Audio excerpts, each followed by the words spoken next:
So I've talked on my channel about a lot of things that I like in interior design, but I think it's about time that I talk about some of the things that I don't really like, aka my interior design icks, if you will. And just remember that these are just my personal interior design icks. And if you like these things or if you have them in your home, I have nothing against it. They're just, for me personally, things that I don't want to incorporate or love to have in my personal space, and some of the reasons why. And also, if you love these things, please give me your best defense of them, because I think, I'm open to changing my mind on some of these things and would love to hear what you all have to say about how I'm feeling about them. Interior design is so personal, and so I think if you like a particular thing, if you don't like a particular thing, it doesn't really impact anyone else because it's just your own personal style. So take all of these with a grain of salt, but if they annoy some of you too, let's chat about it. If you like some of these things, please argue with me in the comments.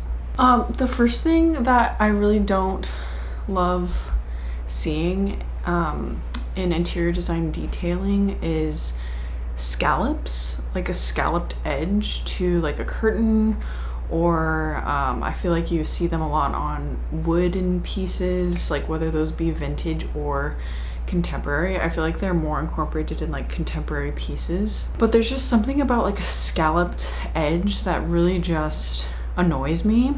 Like, just make it straight or give it more intricacy in the detail work of the wood rather than just like bloops. Like, it just feels so kind of lazy to me. And it also, I think anything that kind of verges into like ultra feminine, or like it really more just leans more like childish to me, which I think kind of annoys me. Like, I don't want to have a home that gives that sort of vibe. I don't want necessarily to like emphasize that in my home and like furniture pieces. If it's for kids furniture, I think that's a little bit different, like having a scalloped like edge to a chair or something. Like, it can be kind of cute, but even then, why not just do a straight piece of wood, like, or a straight curtain? Like, what is the scallop really adding? I just don't really like it. Maybe because it's leaning a little bit farmhouse or something. And it's funny too, because I feel like a lot of details that are in vintage furniture, I like the vintage version of them, but even when you see scallops in like vintage pieces, I just really don't like it. I think it's just a personal ache. No scalloped edges for me personally. Okay, the second thing, kind of in a similar vein, is anything that's super ruffly. Like having a ruffled skirt on a bed, on a sofa, having a ruffle. I've even seen like ruffled lampshades, ruffles on pillows. Anywhere where there's a ruffle detail, I just think it should be ripped off completely. It should not exist. I just don't think it ever looks good. There are a few cases where you could say a ruffle would work. For example, if you're leaning into like a coastal grandmother aesthetic or something like that, like something really vintage and really dense with detail, a ruffled edge of a couch like can kind of be cool, but I just feel like it looks better flat or just not there at all. I guess I feel like they're incorporated a lot in like very homey, warm interior design, and I just haven't seen an instance where it has appealed to me personally. I think it's just like it makes it feel more cluttered. It makes it feel like there's too much going on with a ruffle. It just feels like so much. I'm also, this isn't new or a unique take, but a waterfall countertop anytime I see one of these, it just feels, I think, similar to like a ruffle detail on anything. Just feels like it's trying way too hard. Why can't it just be a normal countertop? Why does it have to go to the floor? Like, that's just really unnecessary, and I just think it looks bad. I think it's this combination of like inefficiency, it's not useful in any way, and also that it's making too much of a statement. So it's both of those things combined. I think if there was some like sort of utility to a waterfall countertop, then like maybe I would consider it, but there's just not really any reason why you would have one other than to make this very unnecessary statement in your kitchen. And I honestly think it's like anti-utilitarian, because you could have like drawers there, you could, I don't know, you could do other things with like the cabinetry, but instead you just put a counter and it just makes it useless. And the waterfall countertop brings me to my other design ick, which I feel like is often seen with the waterfall countertop, which is white marble. White marble anything, I think, just looks bad. And I think maybe it's because it's been co-opted by landlords who are designing their spaces very cheaply. I think you can get like very cheap types of white marble or imitation marble, granite, whatever, like things that are meant to look like white marble have just been sort of exploded in every kind of like rental property, but in nice places too, like in luxury apartments as well. Like it's just used kind of everywhere and has become very ubiquitous as a material. So for that reason, it's a huge ick for me. I don't like seeing it because it's used everywhere and so often. It just, even if it's like really nice, expensive, quality, beautiful marble, I just kind of get the ick. You know, it's just like reads lazy. I think it's hard to make it look good. It's very aggressive, like white countertops, white marble flooring, just like hard to make that feel cohesive, warm, and like make you feel comfortable in a space.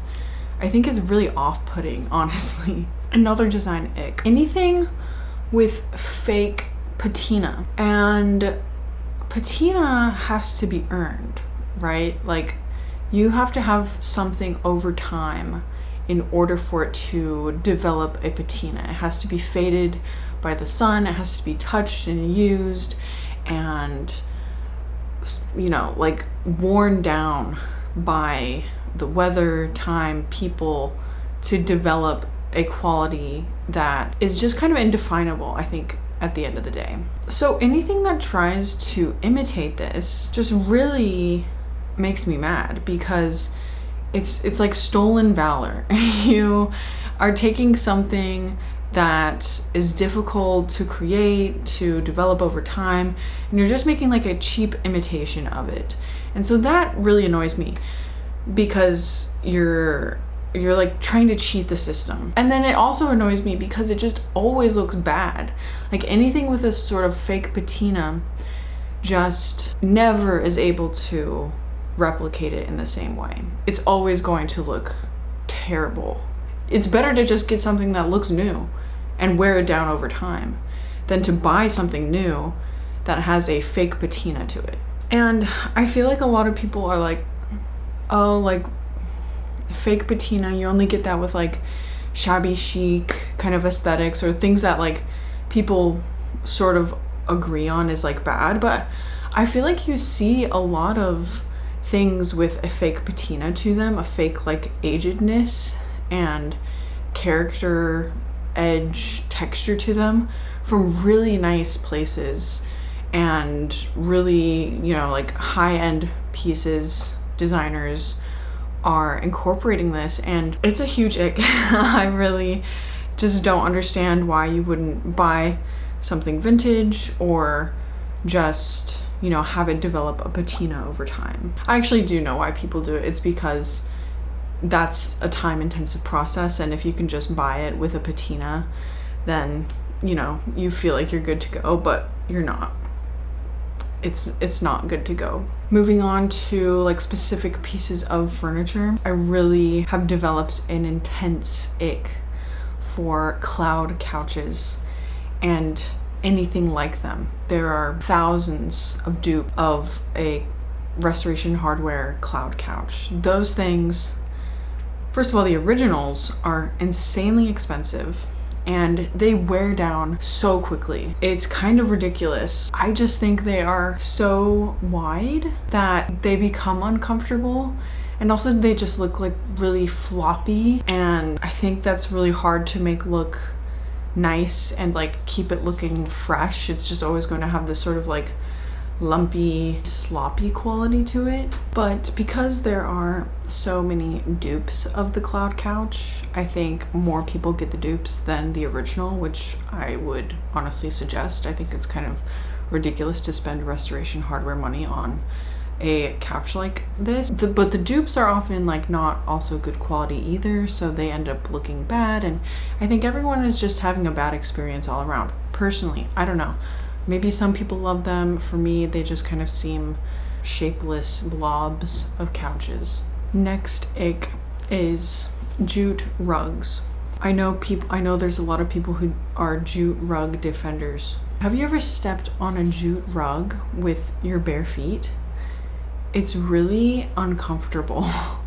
And I think for the utility of them, to me, the cost of the comfort of like just being able to step on the ground and like not feel like my foot's getting stabbed by my jute rug, like that, the cost of the jute rug is not worth the utility of them, like being able to easily vacuum them, etc., like have them in a kitchen area, a dining area.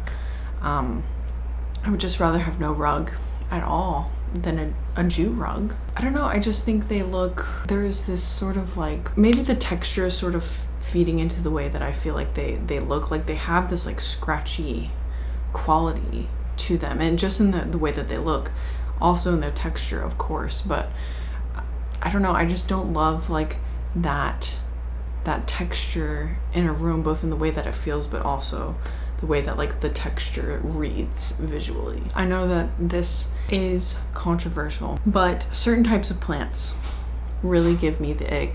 Number one being a pothos plant. And I say this as a former pothos plant owner. They're great plants. They grow fast, they're cute, but again, like some of these other things, I think they've just become like so ingrained in like interior design culture, so easily accessible. Like you don't have to really think about buying a pothos plant. It makes sense in a lot of ways. They're not expensive, they're easy to take care of. But I think that's like what it comes down to, is ultimately a lot of people are not like making intentional choices and like thinking about if they want this thing. It's just sort of like, oh, this makes sense, this is what a lot of other people are doing, I'm going to do this too.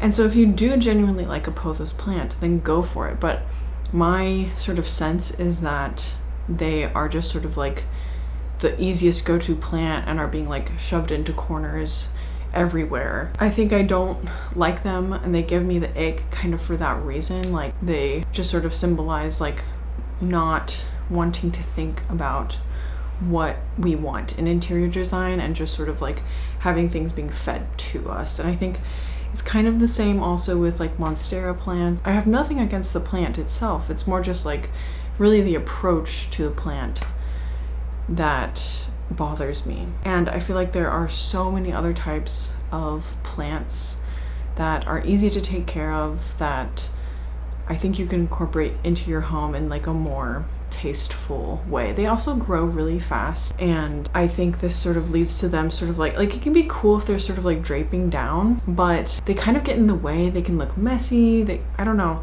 There's ways in which like they really don't look that good. And I think you should think about that and like the potential for it's gonna like kind of start going everywhere. I think we need to reevaluate our attachment to the pothos plant. Another couch that I don't like is the Togo couch. These are just everywhere. Dupes of them are everywhere, similar to the cloud couch. Man, I don't know, they just look like wrinkled skin to me. Like, there's really nothing attractive about this couch. They don't look comfortable.